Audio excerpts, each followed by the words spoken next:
Notre maison brûle. Et nous regardons ailleurs. Bienvenue dans Présage, le podcast qui questionne l'état de notre monde, les risques d'effondrement de notre civilisation industrielle et les façons de se préparer à vivre différemment. Je suis Alexia Soyeux et aujourd'hui je reçois Delphine Batho. Delphine Batho est une femme engagée, une des rares personnalités politiques à avoir saisi l'ampleur des bouleversements en cours et à en tirer les enseignements nécessaires. Militante dès ses années étudiantes, elle a fait carrière en politique au Parti socialiste. Ancienne ministre de l'écologie sous François Hollande, elle est actuellement députée des Deux-Sèvres et a pris la présidence du parti Génération Écologie. La gravité de la destruction du vivant, la gravité de l'accélération du réchauffement climatique font que c'est la question première et qu'à partir de là, effectivement, elle va structurer le paysage politique.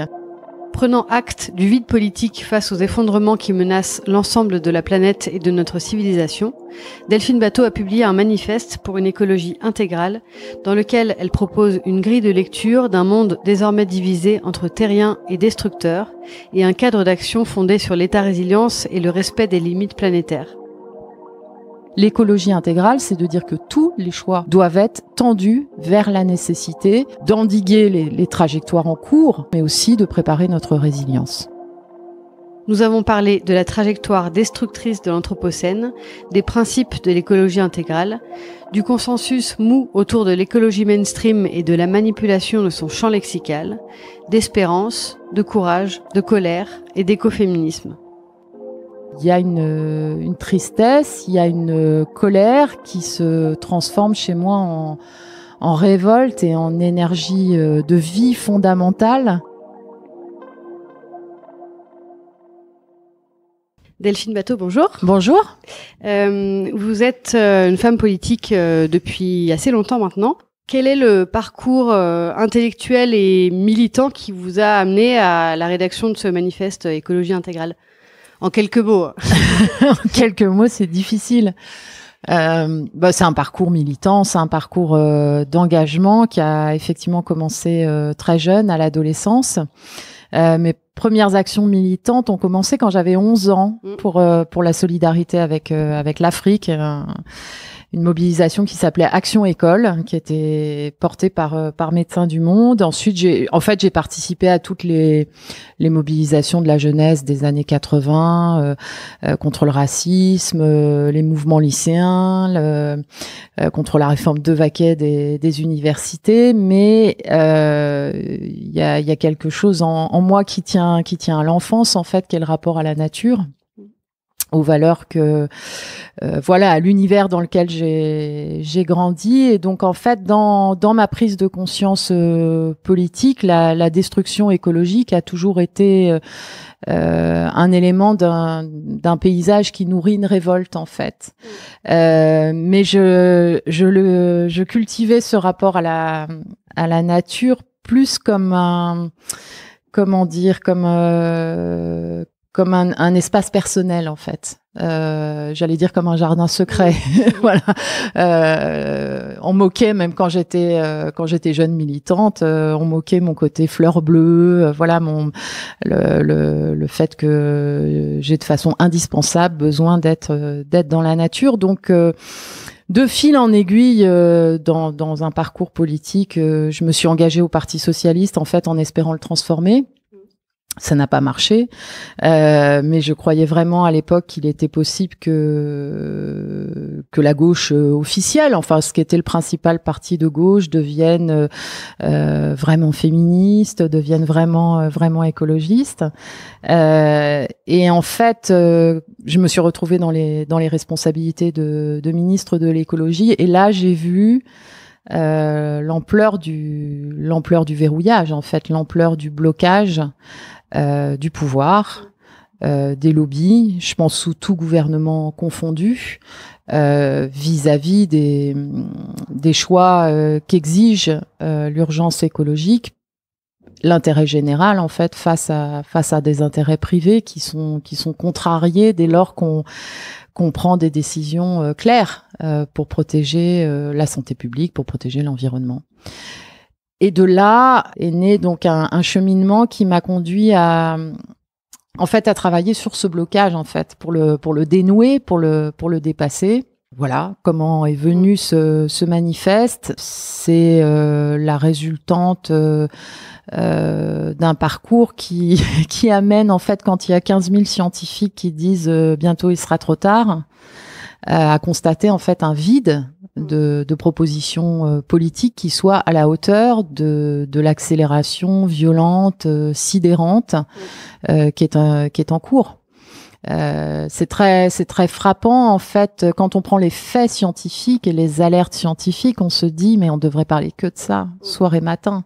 Au journal de 20h, le soir, il ne devrait parler que de ça, et tout le reste devient secondaire. Donc en fait, le point de départ de ce manifeste, c'est d'essayer de poser une proposition politique qui réponde aux faits scientifiques.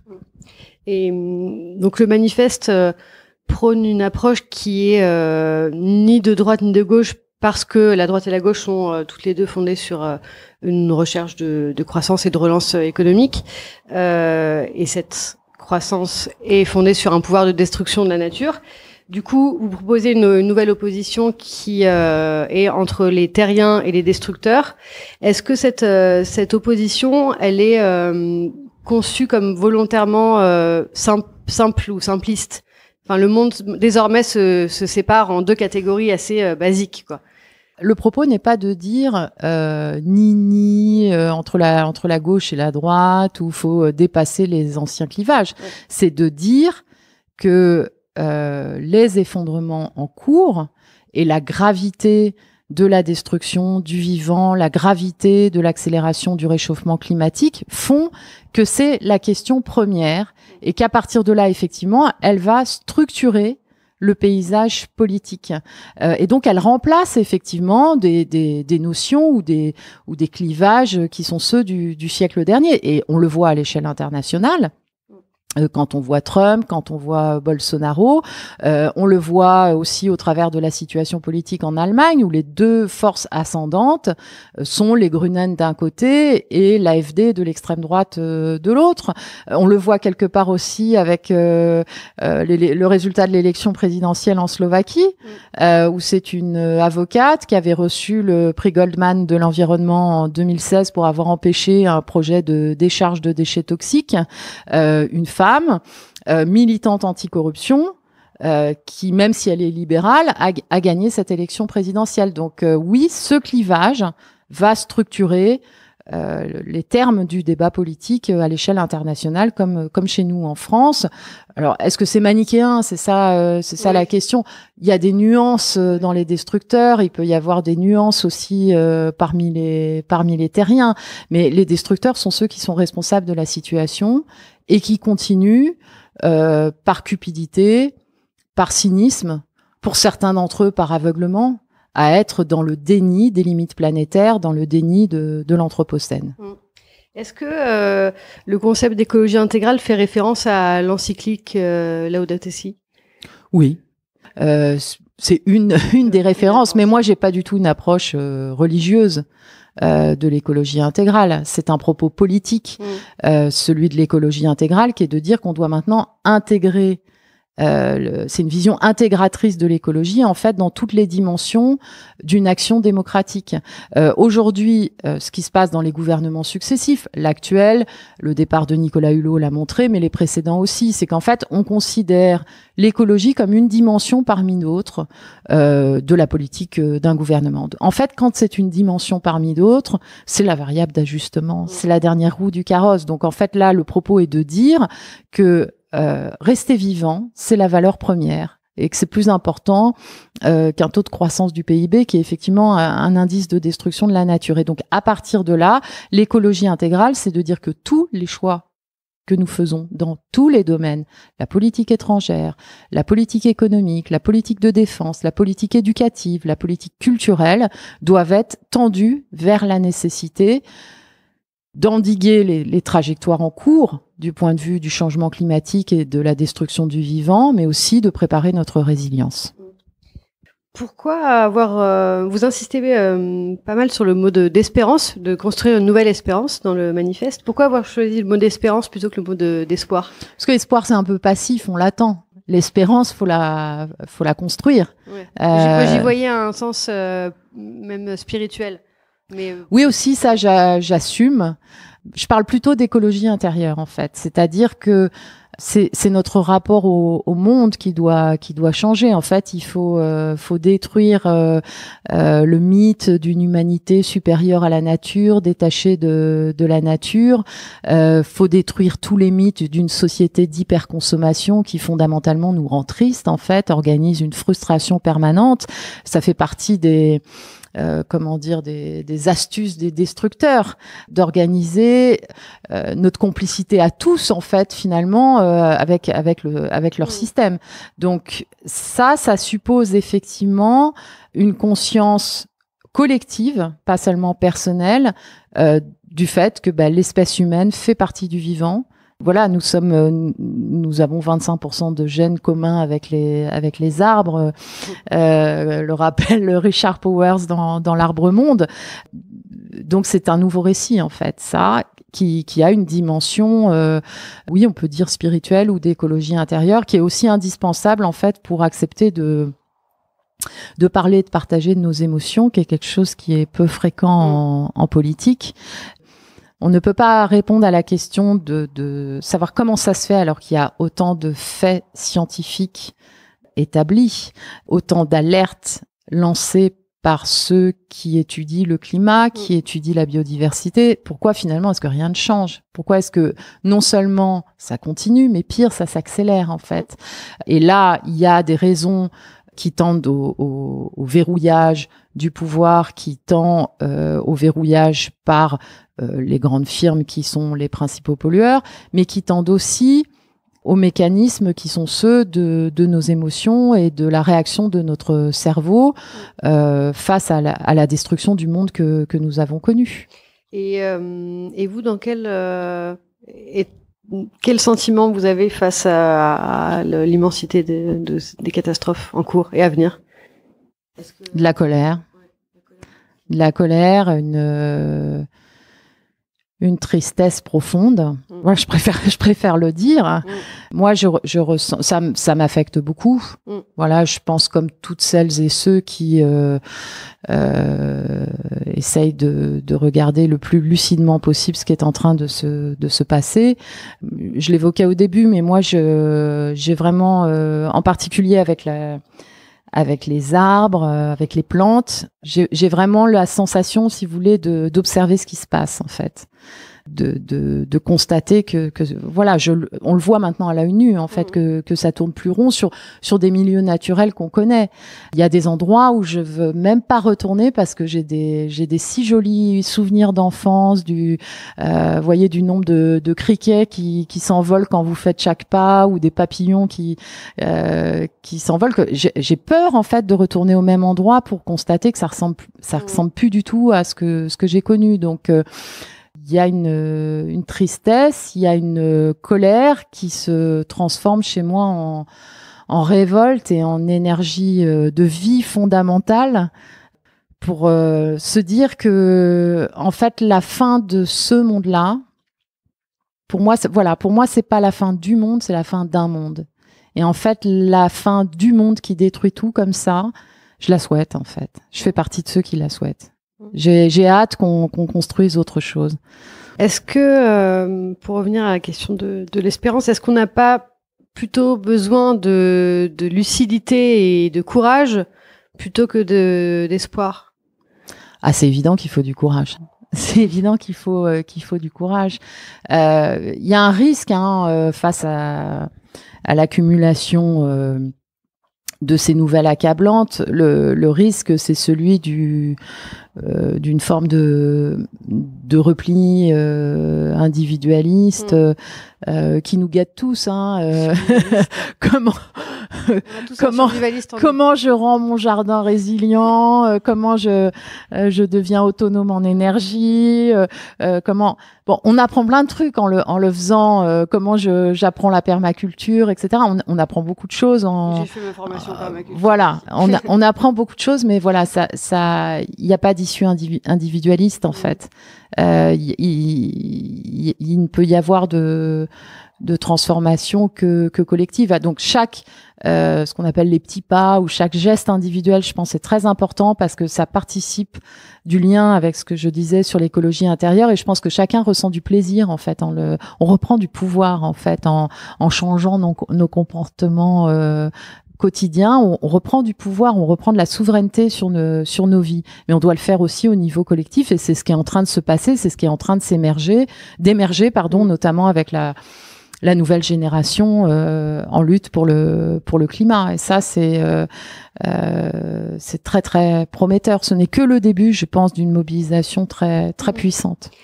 Qu'est-ce qu'on peut dire du champ lexical actuel autour de l'écologie mainstream, on va dire, les notions un peu dépassées maintenant, mais de développement durable, de croissance verte, même de dette écologique, de la notion de compensation carbone, tout ça. Parce que le combat politique passe par le combat sur les mots. Et effectivement, la logique du système pour ne pas changer, c'est d'endosser une part de la critique de son fonctionnement et de récupérer du coup les mots de l'écologie, mais pour les transformer, ou alors pire, de plaquer sur les enjeux écologiques des termes qui sont ceux de la finance, capital naturel, compensation écologique, dette écologique, et ce sont des notions fausses, puisque par exemple, si je prends l'exemple de la dette écologique, ça laisse entendre que c'est comme une dette financière, c'est-à-dire qu'on peut la rembourser. Or, personne ne va pouvoir rembourser ou rembobiner l'histoire par rapport à la destruction, par exemple, de 80% des populations d'insectes. Ce qui est détruit de façon irréversible. Donc, toutes ces notions sont fallacieuses et elles doivent être combattues. Donc c'est pour ça que je considère que c'est pas simplement, si vous voulez, un débat sémantique. C'est que derrière il y a des idées, il y a des valeurs. J'évoque ça par rapport à ces notions de marchandisation, mais aussi la façon dont la pensée mainstream a récupéré le mot de transition. Pour en changer le sens en fait. Et du coup, ce mot de transition ne convient plus parce que d'abord, il laisse entendre qu'on est sur il y a un implicite en fait dans le mot transition. L'implicite, c'est qu'on parle du long terme. On parle de quelque chose qui va prendre très très longtemps. Et en fait, les scientifiques, ils disent qu'il reste 10 ans pour changer le monde. Le GIEC, c'est la conclusion de son dernier rapport. Donc on n'a plus le temps en fait. Il y a un compte à rebours qui est largement dépassé. On continue l'accélération des flux de matière, des flux d'énergie de façon complètement délirante. Alors que on doit faire l'inverse, et on doit faire l'inverse maintenant par des changements radicaux et extrêmement rapide. Surtout que pour la transition, on parle d'accélérer la transition, alors qu'elle n'a jamais commencé. Elle n'a jamais commencé, et c'est très vrai ce que dit Jean-Baptiste Fressos, c'est-à-dire que jusqu'ici dans l'histoire, on a, sur le plan de la production énergétique, on a additionné charbon, pétrole, nucléaire, renouvelable. Jamais il y a eu de transition entre ces différentes énergies.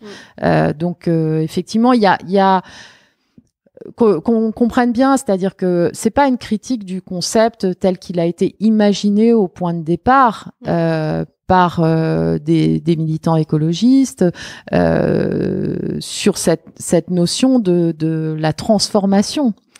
Mais en même temps, il y a un autre problème avec ce mot transition, outre qu'aujourd'hui il est utilisé donc pour nous expliquer qu'on va discuter de ce qu'on fera en 2050 et que par contre aujourd'hui rien ne change. Donc ça, c'est totalement c'est de l'ordre du greenwashing politique en fait.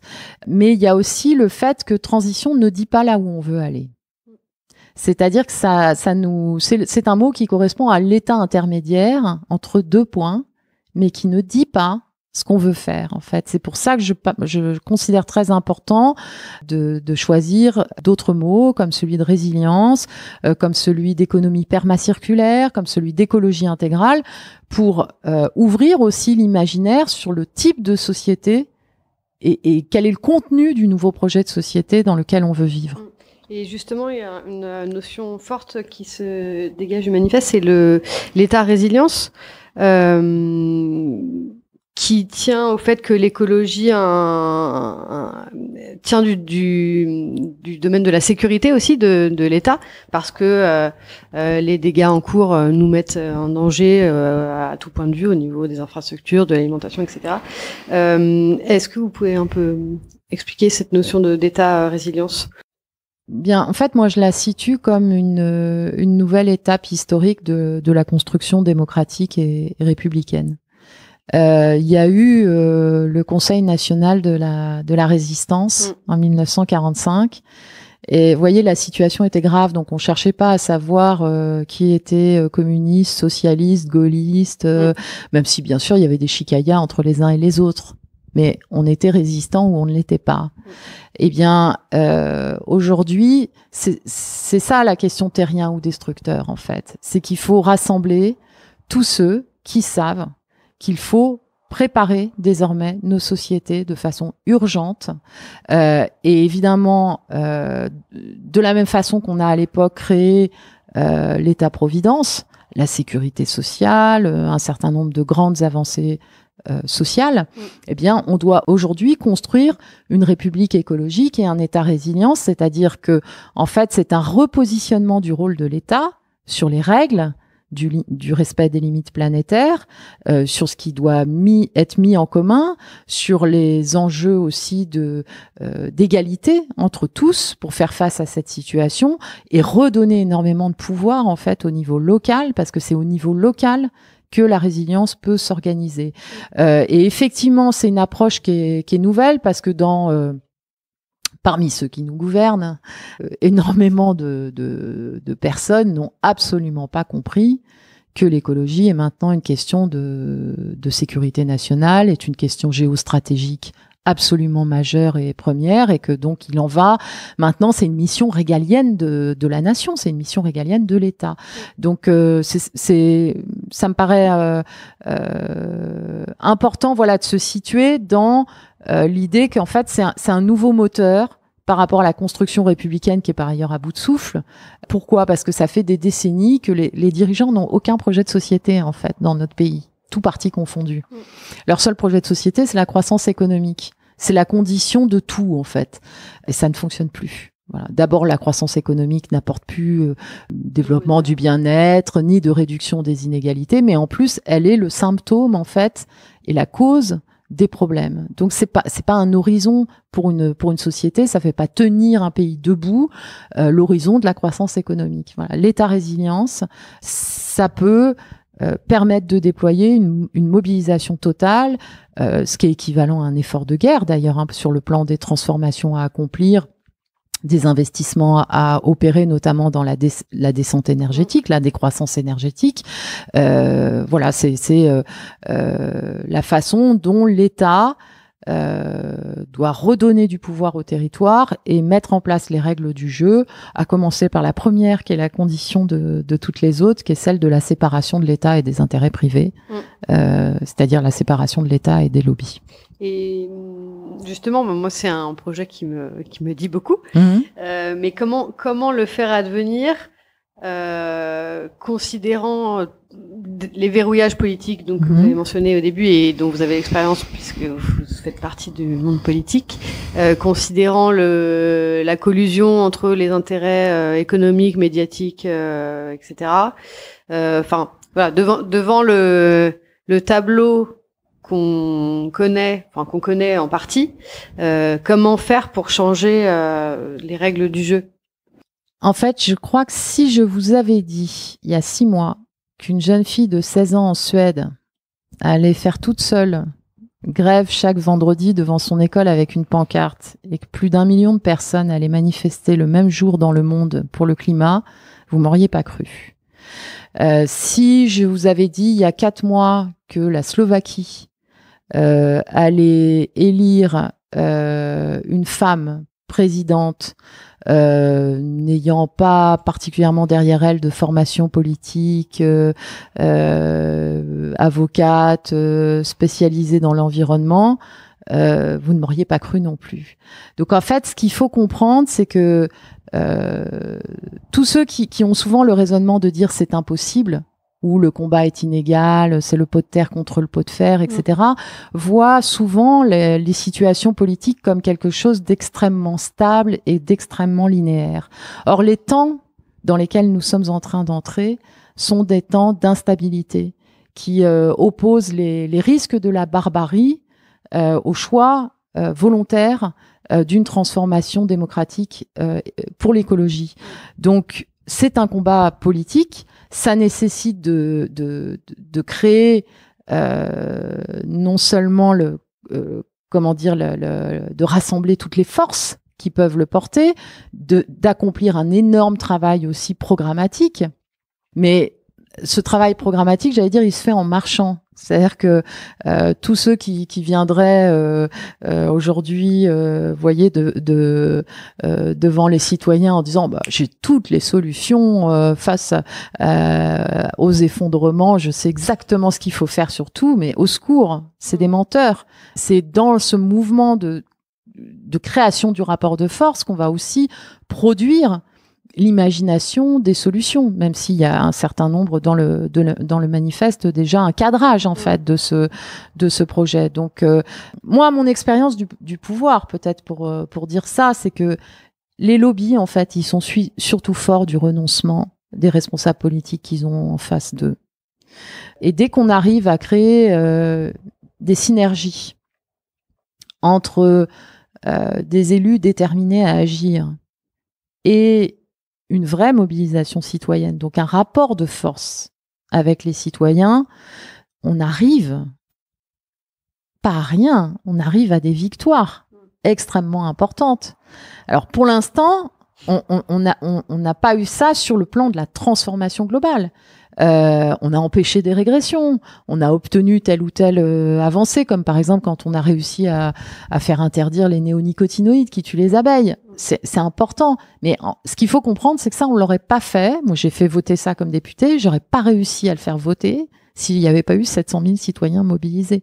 Donc cette conception, si vous voulez, d'un changement politique qui ne dépendrait que d'une poignée d'élus, indépendamment de l'implication des citoyens et d'un rapport de force créé par les citoyens, ce n'est plus les temps du 21e siècle, ça. Voilà. Mais pour moi, vraiment, enfin, j'insiste là-dessus, c'est difficile de renverser le pouvoir des destructeurs, mais c'est pas non plus impossible.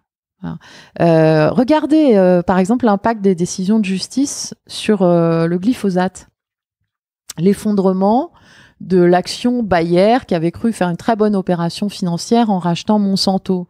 On peut se dire c'est un caillou dans la chaussure, vous voyez, au point de départ, du point de vue de ces firmes. Hein, les procès, c'est quelque chose qu'elles prennent très au sérieux, mais jamais ils n'auraient pensé que le risque juridique pouvait conduire à une telle dévalorisation de leurs actifs. Donc, j'insiste là-dessus parce que moi, partout où je vais, tous les gens que je rencontre, il y a deux questions qui reviennent, qui sont vraiment les deux questions auxquelles il faut répondre. La première, c'est les problèmes sont si vastes, on se sent si impuissant que qu'est-ce qu'on peut faire ? Et c'est un qu'est-ce qu'on peut faire qui résonne aussi bien à l'échelle individuelle que à l'échelle collective. Voilà. Et en fait, dès qu'on prend une multitude d'exemples de ce qu'on peut faire, alors moi c'est très drôle quand j'arrive dans des réunions, j'allais dire normales, vous savez où il y a encore les bouteilles d'eau en plastique sur les tables. Je dis déjà voilà ce qu'on peut faire. On arrête les bouteilles d'eau en plastique. Ensuite, ce qu'on peut faire, c'est arrêter de prendre l'avion. Enfin voilà, il y a une multitude d'exemples. Et ensuite d'exemples au niveau collectif de choses qui sont, par exemple, interdire les pesticides qui tuent autant les humains que la biodiversité, on peut le faire tout de suite. Vous voyez, la conversion à l'agriculture biologique, c'est 3 ans. C'est pas quelque chose qui prend 30 ans ou 300 ans. C'est possible. Bon. Donc, il y a ça. Et la deuxième chose, c'est Mais à quoi ça sert qu'on fasse nous, puisque les États-Unis ou la Chine vont continuer à polluer massivement, qui est un raisonnement qui oublie que l'espoir est aussi contagieux que la peur, en fait. Voilà, la peur est contagieuse, mais l'espoir aussi, sur Terre, c'est quelque chose de contagieux. Et en fait, si, voyez, les premiers qui ont interdit l'esclavage, ils affrontaient des points de vue qui disaient mais on ne peut pas faire ça parce que comme les autres vont continuer, on doit continuer à faire pareil, etc., etc. C'est complètement absurde en fait. Et donc au contraire, l'idée qu'il y ait des pays ou des groupes de pays qui commencent, qui organisent la résilience, vise aussi à donner des idées, du courage, un élan à tous ceux qui se battent partout dans le monde pour la même cause. Vous prenez une approche non violente, résolument non violente totalement non violente, pour mettre en place cette écologie intégrale. Est-ce que il y a, enfin, j'allais dire, est-ce qu'il n'y a pas un paradoxe à prôner une révolution écologique avec des moyens pacifistes qui ont une efficacité limitée jusqu'ici, mais je vois quand même que vous avez finalement un fond quand même assez optimiste et que vous voyez plutôt le verre à moitié plein, donc ça nuance un peu ma question. Mais... Moi vraiment, et alors ça, je suis vraiment profondément imprégnée de ça depuis, j'allais dire depuis toute petite, depuis l'adolescence. Les moyens déterminent la fin. C'est pas vrai qu'on fait reculer ou qu'on combat une injustice par l'injustice. C'est pas vrai qu'on peut construire une société harmonieuse entre les êtres humains et reliée au respect de la nature par des formes d'action violentes. Et toute l'histoire du XXe siècle a montré que chaque fois que des gens, au nom d'un idéal qui était alors super, hein, un idéal qui était formidable, vous voyez, ont employé des moyens de lutte violents, ça s'est très très mal fini. Voilà. Alors après, il y a une exception où on peut prendre des exceptions quand on est résistant face au nazisme et à la collaboration. On est en guerre, hein, donc on est dans autre chose. Mais dans une société démocratique, oui, le combat, c'est d'ailleurs une condition. C'est une condition morale à mes yeux, mais c'est aussi une condition pour que ces mobilisations soient massives. Les dérives violentes conduisent à la groupusculisation des luttes. Voilà. Et donc je trouve ça très important que Alternativa,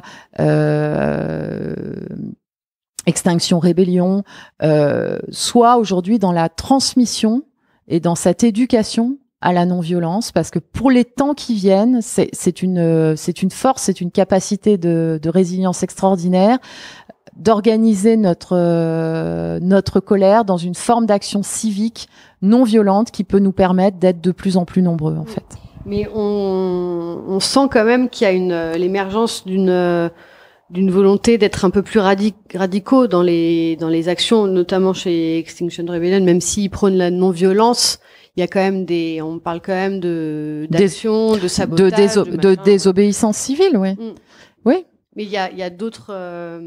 Mais justement, la radicalité ne se confond pas avec la violence. Je crois que vraiment, c'est deux notions qu'il faut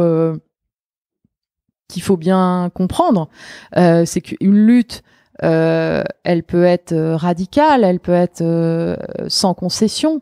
Et les temps actuels justifient cette forme d'engagement. Mais on a aussi besoin de mobilisation massive, et la radicalité n'implique pas la violence. Et qu'est-ce que vous pensez de l'augmentation de la répression vis-à-vis des militants écologistes, notamment là dernièrement ceux qui ont pu dérober des portraits du président et qui ont passé une dizaine d'heures en garde à vue, et qui surtout du coup sont arrêtés par de la brigade antiterroriste. Ouais, j'ai vu ça, j'étais stupéfaite. Moi, ça me paraît quand même assez significatif et symbolique. C'est assez ridicule pour le pouvoir de solliciter des services de cette nature, alors qu'on sait il y a énormément à faire dans la lutte contre le terrorisme, et prendre le portrait du président de la République dans une mairie relève pas d'une action terroriste ni d'une atteinte à la sûreté de l'État. Donc oui, c'est totalement anormal. J'ai été agréablement surprise de trouver un chapitre sur l'écoféminisme dans le manifeste. Comment est-ce que vous en êtes venu à intégrer ces notions dans votre approche? Parce que l'écoféminisme est très peu connu en France pour différentes raisons historiques. Mais alors, en fait, moi, j'ai grandi avec une éducation féministe. J'ai accédé à des responsabilités politiques comme députée ou comme ministre grâce à la parité. Et j'appartiens à cette génération qui a bénéficié, en fait, je veux dire, ma génération, il a jamais été question que je puisse pas choisir mon travail, choisir mes amours, vivre par moi-même. Donc on a bénéficié de tout ce qui a été conquis en fait par la génération de nos mères. Et j'ai baigné dans cet univers à titre personnel parce que ma mère était photographe et que son travail a été publié grâce aux éditions des femmes d'Antoinette Fouque. Donc voilà, je croyais à la longue marche en avant des droits des femmes et puis j'allais dire comme tout le monde, comme nous toutes, est arrivé un moment en fait dans les responsabilités où j'ai été confrontée à l'expérience du sexisme et mon propos n'est pas comment dire de simplement le dénoncer, c'est de considérer qu'aujourd'hui, après avoir bien fait le tour de la question, le problème maintenant est celui de la solidarité des femmes entre elles et d'avoir bien conscience que les hommes ne vont pas leur donner le pouvoir. En fait, faut le prendre. Voilà. Et j'ai été très surprise d'être passée à côté de l'écoféminisme. C'est-à-dire, effectivement, c'est quand même significatif la façon dont cette pensée qui a été inventée, non pas déployée dans les actions, mais c'est Françoise Daubonne, quand même, le mot écoféminisme. Et comment ça se fait qu'il ait jamais fait partie, ce mot-là, de mon éducation politique, alors que je suis féministe, alors que je suis écologiste. Et donc, ça a été une découverte formidable qui m'a apporté beaucoup de réponses aussi à titre personnel, justement, sur ce lien entre le féminisme et le combat de l'écologie. Et ça me paraît, on évoquait l'effondrement, la résilience. Bah, pour moi, la résilience, c'est l'écoféminisme en fait. C'est vraiment la conviction profonde que la transformation du pouvoir, sa féminisation et son écologisation, c'est le même sujet. Enfin, c'est donc une transformation culturelle radicale. Et du coup, ça éclaire beaucoup de débats, vous voyez, par rapport par exemple, à ceux qui considèrent parfois qu'il suffirait d'abattre le capitalisme pour régler tous les problèmes. Et en fait, le patriarcat, il existe bien avant le capitalisme. La destruction massive de la nature, moins massive parce qu'on n'avait pas les mêmes moyens énergétiques ou de production aussi d'une certaine façon. Donc voilà, là on touche à quelque chose de très profond et qui est un facteur dans la féminisation du pouvoir. Quand je dis pouvoir, c'est pas que le pouvoir politique, hein, c'est toutes les formes de pouvoir. Voilà, donc c'est très très important de redécouvrir l'écoféminisme et d'en faire aujourd'hui un mot d'ordre. Dernière question, dans ce contexte d'anthropocène et autres joyeusetés, comment cultiver la joie au quotidien? Par l'amour en fait. C'est peut-être complètement, on va dire, ouais, décidément les fleurs. Non, mais par le bonheur des relations humaines avec ceux qu'on aime et et par le fait aussi enfin, moi, c'est beaucoup en étant dans la nature, en jardinant, que je ressens ça.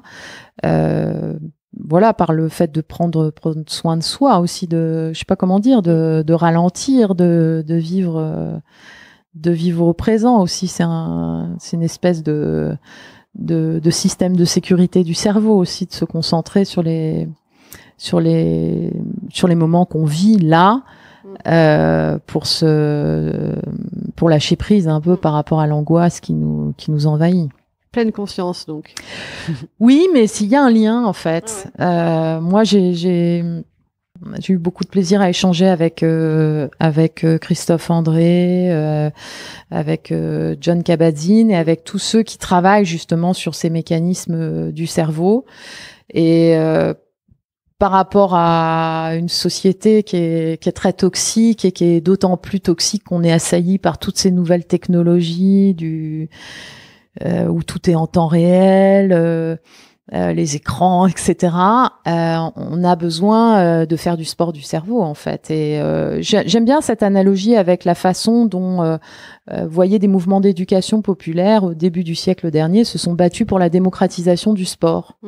Ben moi, je me bats pour la démocratisation de la méditation ou de la pleine attention. Je trouve que tous les enfants devraient avoir accès à ça dans les écoles, tout comme tous les enfants devraient avoir accès à la nature. En fait, il y a un lien très fort parce qu'en fait, le contact avec la nature, dont énormément d'enfants sont privés aujourd'hui, cultive notre imaginaire, cultive nos capacités de calme et de concentration.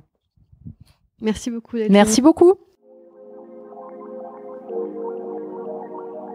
Merci beaucoup à Delphine Batho pour cette conversation. Merci à vous tous pour votre écoute et vos encouragements. Vous pouvez soutenir Présage en partageant les épisodes s'ils vous ont plu ou en me mettant 5 étoiles sur iTunes. Ça pourra permettre à d'autres personnes de découvrir le podcast plus facilement. Présage est un podcast indépendant. Le générique est un extrait du morceau L'eau de Sabrina Bellawell mixé par Paloma Colombe. À très vite.